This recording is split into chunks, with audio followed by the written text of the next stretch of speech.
Assalamualaikum and hello to Dr. T and my fellow friends. I, Nur Aisyah binti Zakaria, would like to present about the organizational chart and the rules at the Labubu Theme Park and Water Park. In our organizational chart, there is Chief Executive Officer, CEO, Finance Manager, Operation Safety Manager. Next is Sales and Marketing Manager, Retail and Merchandise Manager, Customer Experience Manager, and lastly is Human Resources Manager. Okay, firstly, I would like to talk about the Chief Executive Officer CEO. Hamdi Zulkifli, as Chief Executive Officer CEO at the Labubu Theme Park and Water Park, leads the company and oversees overall the operations and strategy of the Labubu Theme Park and Water Park. Secondly is Finance Manager. Badrina Huda, as Finance Manager, manage the financial planning, budgeting and financial reports of the Labubu Theme Park and Water Park. Thirdly is Operation Safety Manager. Farid Imran, as Operation Safety Manager, ensures the safety and smooth operations of the Labubu Theme Park and Water Park. Next is Sales and Marketing Manager. Aina Shafiqah, as Sales and Marketing Manager, handles the promotion, advertising and the customer attraction strategies of the Labubu Theme Park and Water Park. Next is Retail and Merchandise Manager. Zulaika Zulkifli, as Retail and Merchandise Manager, oversees the retail operations, product sales and merchandise offerings that available at the Labubu Theme Park and Water Park. Next is Customer Experience Manager. Zaid Ashraf, as Customer Experience Manager, focus on enhancing customer satisfaction and service quality at the Labubu Theme Park and the Water Park. And lastly is Human Resources Manager. Aisyah Zakaria, as Human Resources Manager, manage the staff recruitment, training and employee welfare at the Labubu Theme Park and Water Park. Okay, next I will present about the rules and responsibilities of the Labubu Theme Park and Water Park. Okay, this table shows the Labubu Theme Park and Water Park, the rules and responsibilities, and the scope of energy management. The energy management system ENMS must clearly define the boundaries such as covering specific plants or attraction within the Labubu Theme Park and Water Park. For example, the scope can be Plant 1 and Plant 2 of the Labubu Theme Park and Water Park. This is because to ensure the clarity about which areas are included in energy monitoring and management, and also helping focus efforts on improving energy efficiency in targeted location at Labubu Theme Park and Water Park. Okay, secondly is set objective and targets. Labubu Theme Park and Water Park must set objective and targets or goals for the energy performance should be established, such as reducing energy consumption by 10% annually or developing key energy performance indicators ENPIs. This is because if having clear targets to motivate the team and also provide measurable goals and aligns all the efforts to achieve significant energy savings across the Labubu Theme Park and Water Park operations. Okay, thirdly is energy awareness and training. Labubu Theme Park and Water Park conduct regular training sessions for the staff to enhance their understanding of energy efficient practices. This could include the maintenance training and awareness campaign for all the employees at the Labubu Theme Park and Water Park. This is because if educated staff are more likely to implement best practices such as switching off unused equipment, is leading to better overall energy efficiency. And lastly is the monitor and check progress. Continuous monitoring of energy metrics like bills, equipment efficiency, and key performance indicators ensure that progress is tracked effectively. Any issues like deviation from the plan can be corrected promptly. This is because the regular monitoring helps to identify areas for improvement and ensure that energy saving strategies are effectively reducing cost and consumption. I will present about the role and responsibilities of the Labubu theme park and water park. Okay, firstly is Chief Executive Officer. Chief Executive Officer responsible for approved budgets for attractions and events, and also update the board on the theme park and water park Labubu performance, and also ensure the adherence to park-wide goals to coordinate with the department heads. Next is Finance Manager. Finance Manager lead the financial planning for the new attraction and also provide financial updates to the CEO to enforce the financial compliance policy and collaborate with the external auditors. Thirdly is Operations Manager. Operations Manager ensure the compliance with the safety regulation and report on daily the Labubu theme park and water park operations, and also implement the safety protocols across rides and work with the vendors for the maintenance. Fourthly is Marketing Manager. Marketing Manager monitor the marketing campaign and present the marketing analytics to ensure the brand guidelines are followed, and also the marketing team coordinate with cross promotions with the partners, which is Retail and Merchandise Manager. Okay, next is Retail and Merchandise Manager. Retail and Merchandise Manager ensure to product selections and merchandising strategies, and also update about the new product arrivals or upcoming sales events, and ensure the Labubu theme park and water park branding and follow the merchandising guidelines. And also retail and merchandising team collaborate with the marketing team to improve the Labubu theme park and water park in a better way. And also the customer experience manager focus on ensure visitor satisfaction and enforce the service quality standards. And lastly is human resources manager. Human resources manager approve employee the training programs and report on the staff performance evaluations, and also manage the employees of the Labubu theme park and water park. Okay, lastly, I will present about the implementation planning of the Labubu theme park and water park. Okay, the energy conservation measure of the project of the Labubu theme park and water park implementation plan is project initiation, design and planning, construction phase 1, construction phase 2, system testing and final preparation, and full implementation and monitoring. And there is 6 months of the progress.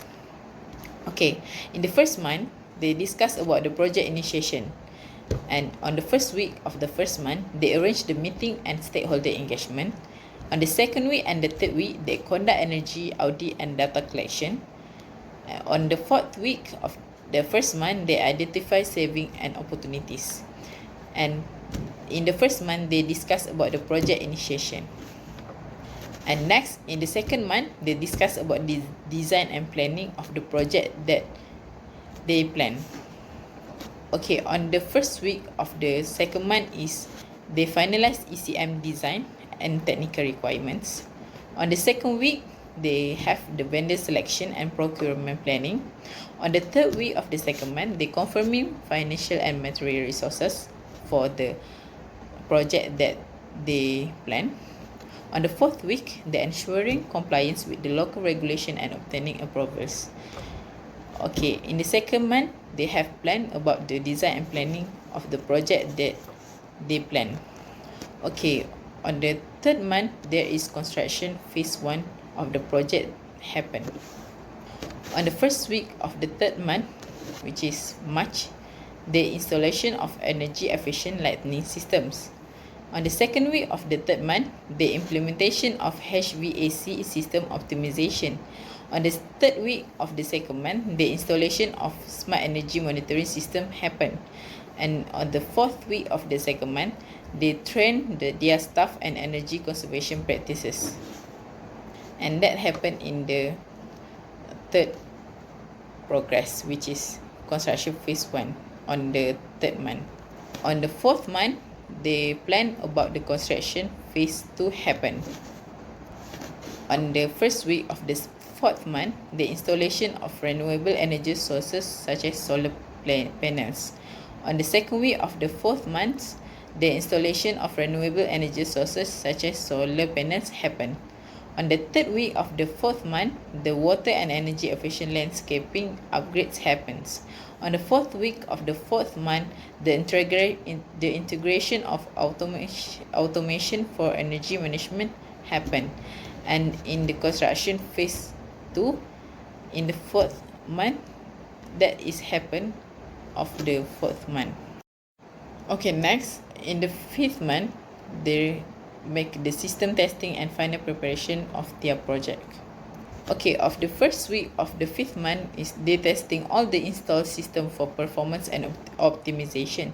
On the second week of the fifth month, they testing all the installed system for performance and optimization also. On the third week of the fifth month, they make the system performance evaluation and troubleshooting, and also conducting energy efficiency simulations. On the fourth week of the fifth month, the final adjustment based on the performance data and preparation system for official launch. That is happen of the fifth month for the system testing and final preparation. And there is lastly is full implementation and monitoring that happened on the sixth month. Okay, on the sixth month, in the first week, they make the official launch and operational handover. On the second week of the sixth month, they monitoring energy usage and ensuring the project goals are met. On the third week of the sixth month, they monitoring energy usage and ensuring project goals are met and collect the feedback from the customers and performance review. And on the fourth weeks of the 6 months, they planning for the future improvement and upgrades of the Labubu theme park and water park. Okay, that is all from me. Thank you for your attention. The provided data presented through 3 visualization offer a comprehensive understanding of equipment performance, energy usage, and distribution. The bar chart comparing rated power across different equipment types reveal that transformers and compressor have the highest power demand, exceeding 1,500 kilowatt, while medium power equipment such as pump and cooling tower range between 200 to 500 kilowatt. In contrast, low power equipment like heating system and solar panels consume less than 200 kilowatt. Reflecting their energy efficiency, the pie chart illustrates the distribution of equipment counts, with backup power and pumps accounting for the largest share at 9.1% each. Underscoring their critical role in the system, other equipment including solar panel, compressor and heat exchanger evenly distributed at 4.5% each, indicating a well-balanced infrastructure. The line graph tracks electricity consumption, peak and off-peak usage, maximum demand, and production output over the year. Electricity consumption peaked in March before gradually declining toward December, while peak and off-peak usage remained steady, suggesting opportunities for energy optimization during non-peak hours. Production output followed a similar downward trend, aligning with reduced energy consumption over time. Overall, the visualization collectively highlight critical insight into energy demand, infrastructure balance, and opportunities for optimizing operation and improving energy efficiency.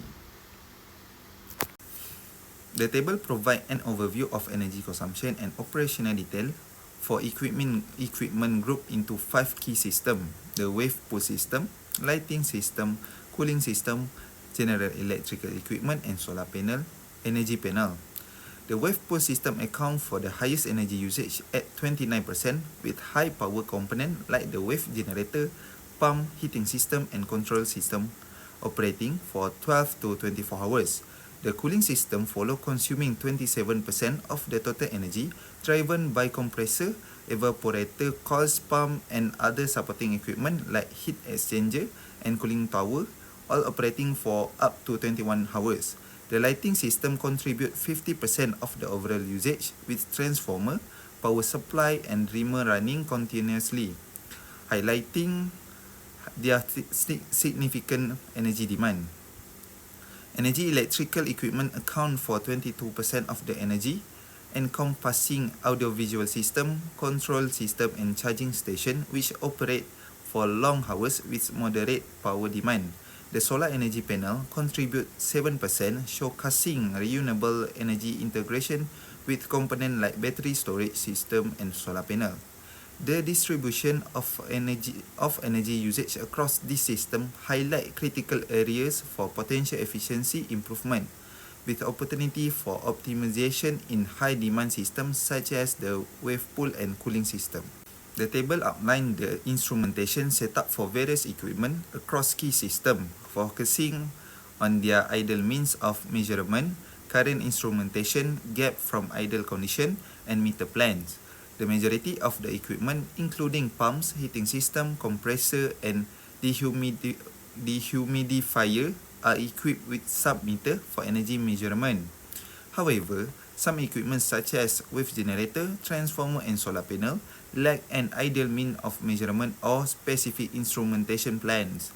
A notable gap exists in aligning the current instrumentation with ideal requirement for effective operation and performance monitoring. Only a few items such as the wave generator and solar panels are identified with gap needing attention, while sub-meter are widely used. The table suggests the absence of a clear meter plan to address this gap. This highlights the need for comprehensive planning to enhance monitoring, accuracy and operational efficiency across all systems. My name is Badrina Huda and today I would like to present about TopCon's data driver.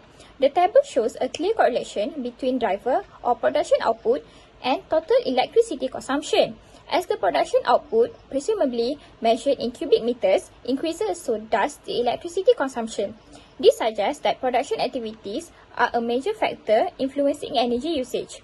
Number 2 is peak hour consumption fluctuates. The kilowatt per hour column indicates significant variation in electricity consumption during peak hours. This fluctuation could be attributed to factors like seasonal variation in demand, changes in production schedules, or variation in ambient temperatures. Understanding these patterns is crucial for optimizing energy usage and potentially implementing demand-side management strategies. For third one, off-peak consumption is relatively stable. Compared to peak hour consumption, kilowatt-hour off-peak consumption appears to be more stable. This suggests that off-peak hours may be a more cost-effective time for certain energy-intensive activities. Last but not least is expected demand versus actual consumption. Explanation is when the expected demand column provides a benchmark for comparing actual electricity consumption. By analyzing the difference between expected and also actual consumption, it is possible to identify areas of energy inefficiency or potential cost savings. For example, if actual consumption consistently exceeds expected demand, it indicates a need for further investigation into energy usage patterns and also potential improvement. Thank you. My name is Badrina Huda and today I will talk about maintenance criteria. For the first one is regular equipment inspection, which is a compressor I inspected monthly for ampere and pressure readings. This proactive approach helps identify potential issues that could lead to energy efficiency or equipment failure. Early detection allows for timely repairs or maintenance, preventing unnecessary energy waste. For the second, a frequency of inspection, where some equipment requires monthly inspection, while others require inspection every 2 months. This ensures that critical equipment is monitored regularly to maintain optimal energy efficiency and prevent costly breakdowns. Thirdly, key parameter monitoring, where motors are inspected for ampere and temperature readings. Monitoring these parameters helps track equipment performance and identify any deviation from normal operating conditions. This information can be used to optimize energy usage and prevent equipment damage. Last but not least is standardized procedures. Compressor inspection form is used for oil compressor inspections. These standardized procedures ensure consistency and accuracy in data collection and also analysis, making it easier to identify trends and implement corrective actions. So next, opportunity list identified plan. The first part is opportunity list identified and plan. Here list the opportunities that have been identified to improve energy efficiency. This table shows the type of opportunities that we plan, such as the use of lower energy technology or automation of processes to reduce manual energy consumption. In addition, this table also shows the action plan, such as the timeline for starting each project. For example, opportunity A is expected to start in the first quarter of this year and be completed in the second quarter. With this plan, we can ensure that each opportunity is fully utilized and managed systematically to achieve more efficiency energy goals. Opportunity list implemented. The second part is the opportunity list implemented. This section displays the opportunities that have been successfully implemented. For example, specific steps that we have taken include installing energy saving systems on major machinery or replacing old inefficient equipment. In addition, we also evaluate the result obtained from each implementation. For example, after implementing this step, we managed to reduce energy consumption by 50%, which indirectly reduced operating costs. This section is very important because it provides evidence that the planning made previously really has a positive impact on our organization. The last section is the target, which is the main target that we want to achieve through all planning and implementation. For example, one of our main goals is to reduce energy consumption by 20% within 3 years. In addition, we also aim to increase the use of renewable energy sources such as solar energy at our project site. With this target, we can measure the effectiveness of the effects that have been implemented.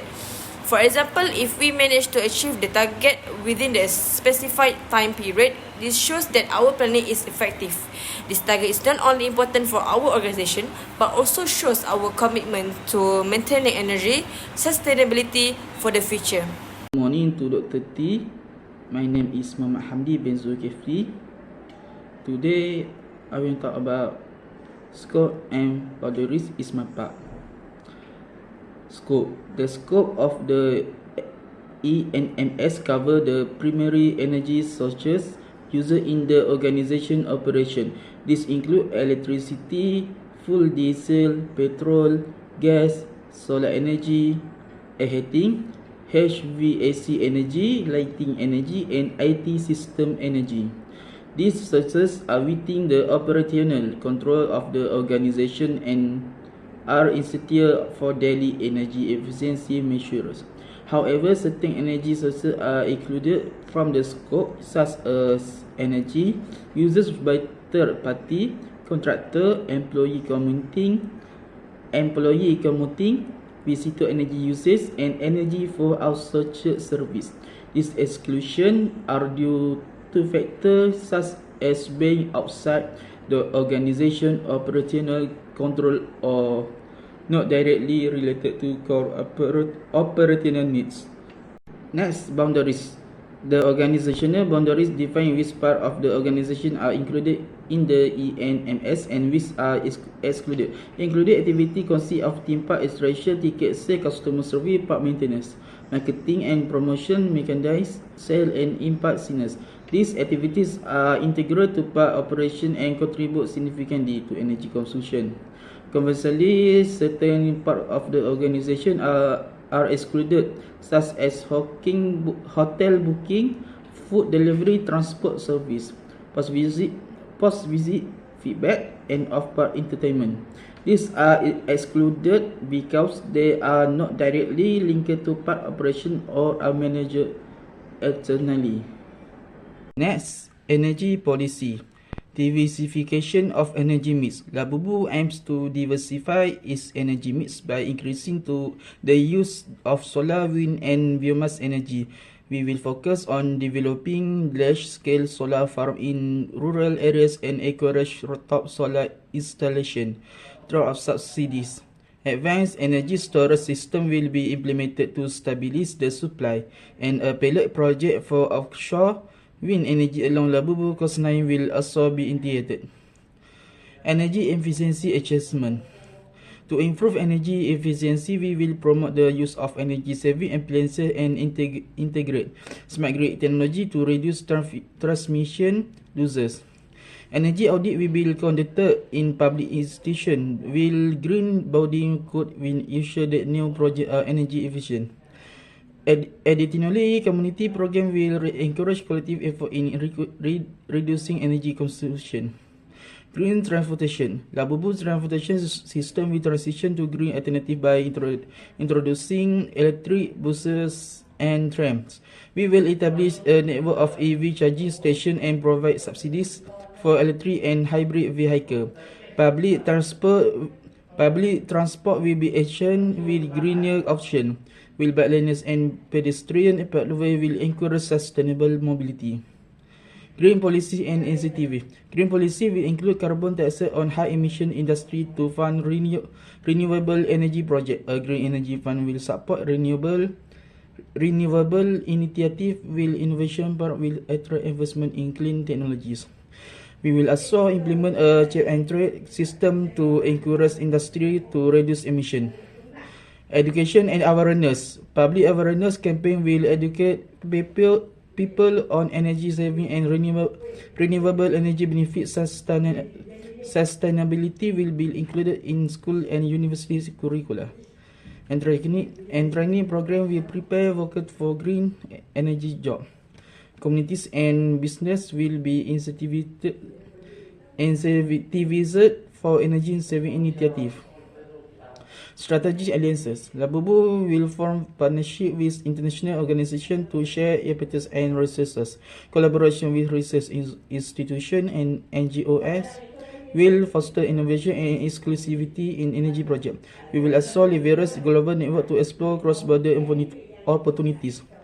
Climate resilience. To address climate risk, Labubu will strengthen its energy infrastructure to withstand storm, flood and rising temperature. Diversifying energy source will also reduce dependency on a single source, ensuring long-term resilience and sustainability.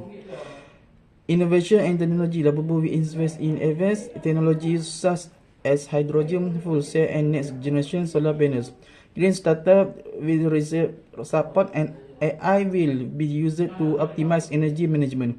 Innovation cluster will drive collaboration between businesses, research and policy maker. Next, I will be presenting the critical operative parameters. They are crucial to ensuring the safety, efficiency and reliability of our system. This table outlines key parameters including vibration levels, surface temperature, pressure and noise levels, along with their acceptable ranges, calibration schedules and the personnel responsible for monitoring and reporting deviation. For example, the vibration goggles ZXC operate within a normal range of 150 to 250 and requires calibration every 3 months. If the reading go beyond this limit, it must be reported to the maintenance engineer for immediate action. Similarly, the surface sensor YTU monitors surface temperature between 60 and 90 degrees Celsius. Any deviation from this range should be escalated to the safety official or technical supervisor to prevent potential safety risks.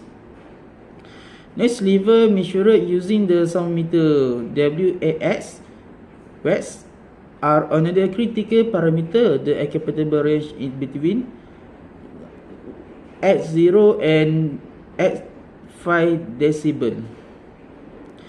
Exceeding this range compromise safety and comfort, and any such deviation must be addressed by the environmental manager and safety official.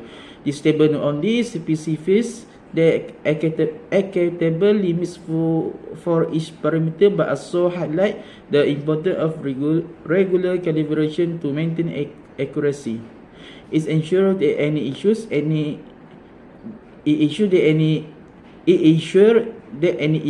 are detected early, allowing us to prevent equipment failures, safety hazard, or regulatory violation. In conclusion, adhering to this parameter is essential for smooth and safe operation. By following this guideline and ensuring regular monitoring, we can maintain a safe working environment with optimizing performance.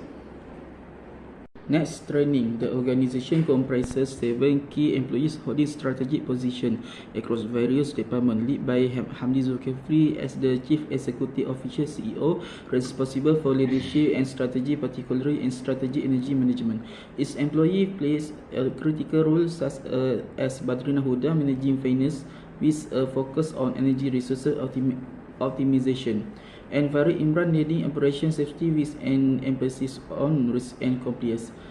Other departments are strengthened by Aina Shafika in sales and marketing, Zulaika Zulkifli in retail and merchandise, Zaid Ashraf in customer experience, and Aisha Zakaria in human resource. In terms of training, the organization offers specialized modules aimed at enhancing employees' competencies in energy management. These modules include introduction to ENMS, ENPIS, 3 modules on significant energy uses, CEU1, CEU2, SEU1, SEU2, SEU3, and advanced training such as energy for influence, energy for maintenance, and energy vigilance. Almost all employees have successfully completed the offered module, with the exception of Zulaika Zulkifli, who did not attend the energy for influence module. Overall, this training initiative demonstrates the organization commitment, the strengthening its workforce skill and knowledge. It reflects continuous effort to engage employees in achieving effective energy management and aligning with the organization's broader goals. Lastly, legal. Description of safety requirement and action. Safety is a crucial aspect of ensuring smooth operation and protecting all parties involved. The identified requirement must be implemented with appropriate action by the responsible individuals. Below are the requirement and plan action. 1. Compliance with evacuation regulation.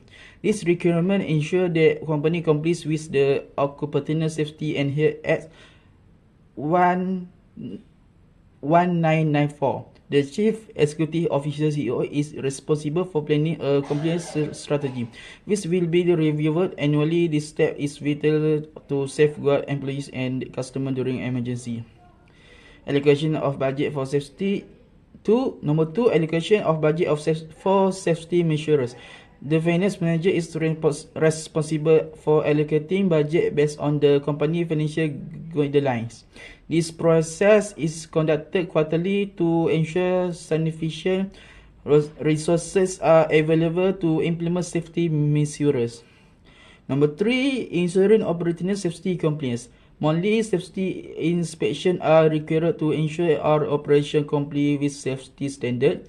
The operational safety manager is tasked with identifying and addressing risks that could compromise workplace safety. Number 4, communicating safety procedures to customers. The marketing manager plays a key role in ensuring customers are informed about safety procedure through appropriate communication channels. This action is carried out quarterly to raise customer awareness about safety measures. Number 5, maintaining clear evacuation routes. Evacuation routes must always remain unobstructed as outlined in the retail safety guideline. The retail manager is responsible for conducting monthly inspection to ensure these roads are easily accessible during emergencies.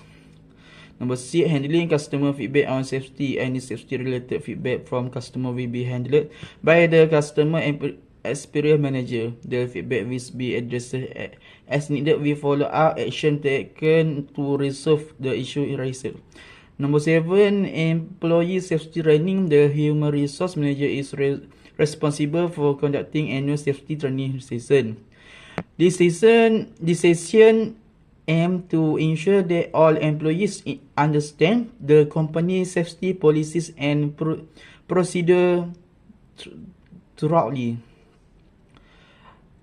Number 8 and last, maintenance of safety equipment. The operational safety manager ensure that safety equipment such as fire extinguisher and emergency alarm in maintenance regularly. This is essential to guarantee that all equipment function effectively when needed. These measures are designed to ensure the safety of all stakeholders, create a secure working environment and comply with legal requirements. That's all for me. Hello, my name is Nurzulaika binti Zulkifli. Today I will be presenting the procurement plan for the Labubu Water Parks Energy Management. We have identified several significant energy uses SEUS, including water pumps, HVAC systems, lighting water treatment system, heating system, filtration system, and our energy monitoring system. For equipment procurement, we are focusing on energy efficient upgrades such as variable speed pumps to optimize water flow, high efficiency HVAC units, LED lighting for reduced power consumption, and advanced heating system to maintain water temperature with minimal water waste. Our filtration systems will be upgraded to ensure clean water while optimizing pump efficiency. And our energy monitoring system will provide real-time insight to track and reduce consumption. In terms of services, we are implementing regular maintenance contracts, water quality assessment and staff training programs to maximize efficiency and longevity. Each component will be reviewed periodically to assess performance and identify areas for improvement. Responsibilities have been clearly assigned, with facility managers overseeing equipment, procurement and operation teams managing service aspects. With this procurement plan, our goal is to enhance operational efficiency, minimize energy waste and ensure a sustainable water park experience. Next, I will be explaining the operational control for energy management in our theme park. Our goal is to ensure efficient energy use while maintaining safety and guest comfort. We have identified 23 key areas including water pumps, heating system, lighting, HVAC, refrigeration and filtration system. Regular checks are conducted using methods like visual inspection, performance comparison and energy meter readings. For example, in water pumps, we check for unusual noise and vibration to prevent breakdowns. And in lighting, we optimize usage by installing sensors and timers to reduce energy waste. Each issue is addressed with corrective actions such as repairs, upgrades and process adjustment. All findings and improvements are documented in reports like maintenance logs, energy audits and inspection checklists, ensuring continuous monitoring and compliance with energy efficiency goals. By implementing these controls, we can reduce operational costs and promote sustainability in the water park. Thank you. Lastly is about our energy management design plan for the Labubu Water Park. Our key focus is to implement projects that enhance energy efficiency while maintaining optimal operations. Some of our main initiatives include upgrading our pump system with variable speed drive, optimizing the HVAC system to reduce energy waste, and transitioning to LED lighting with automated controls to minimize unnecessary power usage.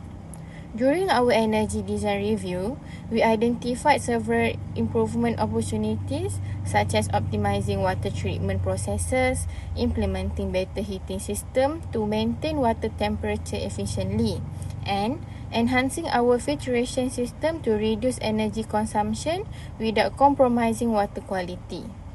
Additionally, our energy monitoring system will play a crucial role in tracking and optimizing overall energy performance.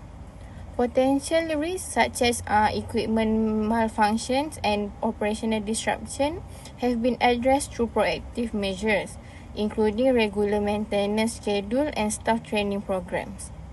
With these strategies in place, we anticipate significant energy savings, lower operational costs, and a more sustainable water pipe environment. Thank you. Assalamualaikum and hi everyone. My name is Muhammad Ashraf bin Muhammad Zadi. So today I will be presenting about energy management system analysis at our Labubu Water Park. Focusing on technical audits, internal audits, and also non-conformities. First, we have technical audits. This audit identify areas where we can improve energy efficiency. For example, the water pumping system audit revealed inefficiency in pump schedules and also energy consumption. We recommend optimizing schedules, installing a variable frequency drive VFDs, and conducting regular maintenance. Similar audits were conducted for lighting systems and HVAC units, leading to recommendation like upgrading to LED light and also energy efficient HVAC units. Next, let's talk about internal audits. This audit ensure continuous improvement throughout the year. For instance, we have a monthly audits scheduled for various system like water pump in January, lighting system in February, HVAC in March, and so on. Each month focuses on different area, ensuring comprehensive coverage. Lastly, we address non-conformities. This involve identifying and correcting issues to maintain system effectiveness. For example, we found an inefficient water pump in October leading to high energy consumption. The corrective action was to optimize schedules and install VFDs. We also address significant deviations from expected performance, such as excessive energy used by water pumps and lighting system inefficiencies. In conclusion, our effort focus on enhancing energy efficiency and aligning with social responsibility goals. That's all from my part, and thank you for your attention, everyone.